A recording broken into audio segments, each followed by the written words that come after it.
Power Thinkers. My name is Ricky from McGrath. I'm the programmer, and My name is Mila Pasad. I'm the builder. this is our robot.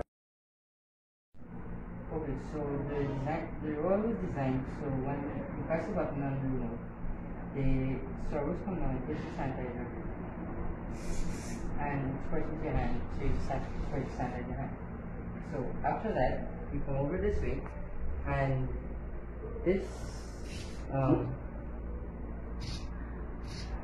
conveyor belt brings the mask up so you don't have to put your hand in it to contaminate all the mask.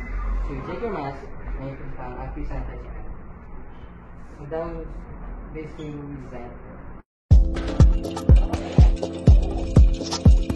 Well, we had to use the MRT5 brain because the MRT3 brain does not have enough ports to plug in the 3 motors.